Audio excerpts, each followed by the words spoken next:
Bonjour à tous et meilleurs vœux pour cette nouvelle année 2023 au nom de toute l'équipe Ciati.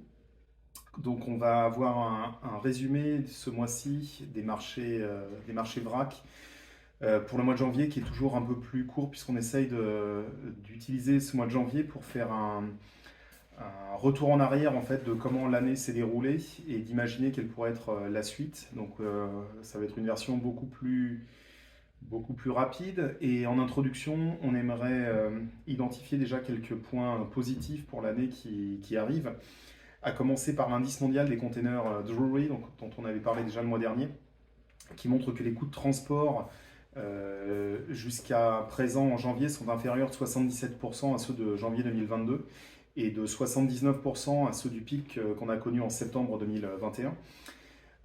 D'autres réductions d'ailleurs sont attendues d'une semaine à l'autre, puisque je regardais encore ce matin, on avait encore 7% qui avait baissé par rapport à la semaine précédente. Côté Chine, on peut se féliciter que le gouvernement ait mis un terme à sa politique zéro Covid et que le pays se rouvre au monde depuis janvier. Donc ça pourrait entraîner une hausse de la demande d'importation de vin en vrac, et ce qui serait particulièrement bienvenu compte tenu de la lenteur du marché mondial sur les vins rouges. Enfin, l'inflation qui a eu tendance à baisser en Amérique du Nord et dans la zone euro, notamment sur la fin de 2022, qui pourrait donner à peu près des signes d'un retour à la confiance des consommateurs.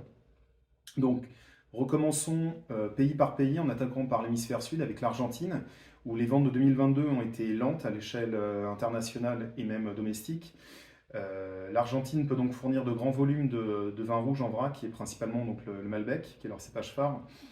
La taille de la récolte de 2023 pourrait avoir été réduite par rapport aux gelées de printemps, mais l'offre restera importante en raison du report des stocks de 2022. Le prix du vrac pour 2022-2023 n'est pas vraiment très clair à l'heure actuelle, alors que les dommages causés aussi par le gel sont encore en cours d'évaluation. Les prix par contre pourraient descendre en 2023 pour stimuler un peu plus les ventes. Côté Chili, rappelons que les volumes sont limités sur les blancs de cépage 2022. Il y a d'importants volumes de vin rouge en cépage 2022 qui restent disponibles avec des prix stables. Et comme certains acheteurs ont signalé leur intention de prendre moins de vin chilien en vrac cette année et qu'une récolte de taille correcte est attendue pour 2023, on s'attend à ce que les prix descendent sur le nouveau millésime. En Afrique du Sud, on peut noter encore des disponibilités de Sauvignon blanc et de Chardonnay 2022.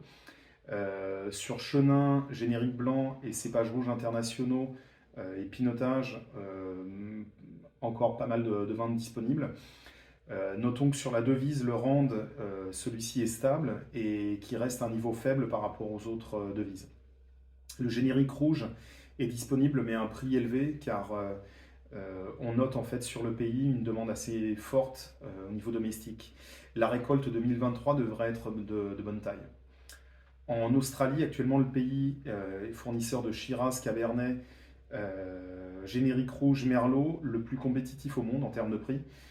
On a un niveau élevé de disponibilité des vins rouges pour 2022. Le marché du vin blanc est lui beaucoup plus normal en prix et en sortie car ils ne sont pas du tout affectés par le retrait de la Chine en tant qu'acheteur. Un hiver et un printemps anormalement humides signifient de bonnes réserves d'eau pour la saison de croissance.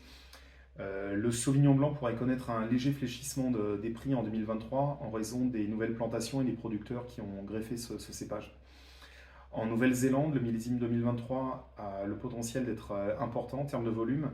Donc on pourrait s'attendre à ce que les prix du Sauvignon blanc Marlborough puissent fléchir si les retards d'expédition continuent, ce qui pourrait finalement indiquer un décalage de certains opérateurs qui passeraient sur du millésime 2023.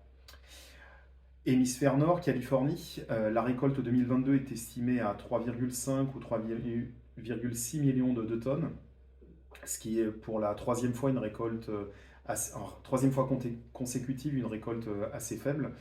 La faible récolte de Pinot Grigio cette année a entraîné des demandes importantes en importation.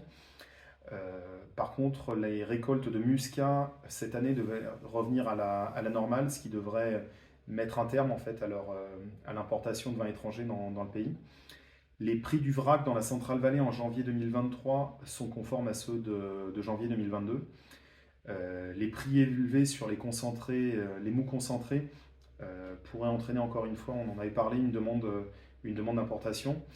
Et on voit très clairement poindre en fait l'arrivée des vins australiens comme opérateurs assez agressifs sur des génériques et notamment aux dépens du Chili.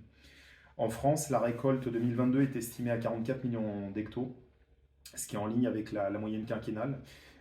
Sauvignon, Chardonnay et les blancs du Languedoc sont plutôt demandés et contractualisés. Les meilleures qualités seront probablement épuisées au printemps. Notons par contre que les prix avaient commencé haut, mais qui finalement ils sont en train de se ramener à un niveau presque inférieur à celui du millésime 2021. Les rouges 2022 sont moins demandés et les prix sont stables, proches aussi des cours de 2021. On a de façon générale une faible demande pour les rouges du millésime ancien.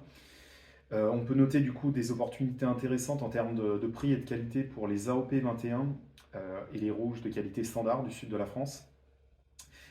Et encore une fois, notons de bonnes opportunités d'achat à saisir sur les contrats de vin bio avec énormément de volume dans toute une série de références et d'appellations. En Italie, la récolte 2022 est estimée à 50 millions d'hectos, en ligne avec la moyenne décennale. Les vins blancs et les vins de base mousse 2022 ont reçu une très bonne demande et les prix sont partis à la hausse depuis décembre.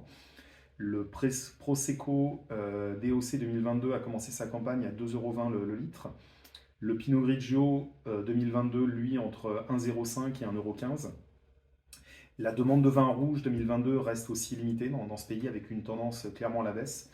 Et les prix du mou concentré rectifié depuis 2023 deviennent plus compétitifs que ceux de l'Espagne. Pour l'Espagne, justement, la chaleur aiguë de l'été 2022 a inhibé la maturation et l'acidité et a potentiellement réduit la quantité de vin de qualité supérieure provenant de la récolte 2022. La contractualisation de ces vins a commencé à des prix finalement en ligne avec la fin du millésime 2021. On note quoi qu'il en soit une activité lente sur le reste des vins de 2022, les acheteurs évaluant vraiment soigneusement l'offre de l'Espagne avant de pouvoir se couvrir et se positionner. On note de bons volumes de vins rouges en cépage ou en générique et notons qu'effectivement que ce soit les blancs génériques ou les cépages restent disponibles à des prix compétitifs et en ligne avec le millésime 2021. On s'attend du coup à ce que les prix du vin en général et des concentrés descendent légèrement au fur et à mesure que 2023 va avancer. Voilà. Je vous remercie pour votre attention, en espérant que cette fois-ci a été encore un peu plus courte. Je remercie Vincéo pour cette distribution. Je vous dis à bientôt sur les prochains salons où on sera présent, à savoir Millésime Bio, Wine Paris et Provine au mois de mars. Et à très bientôt.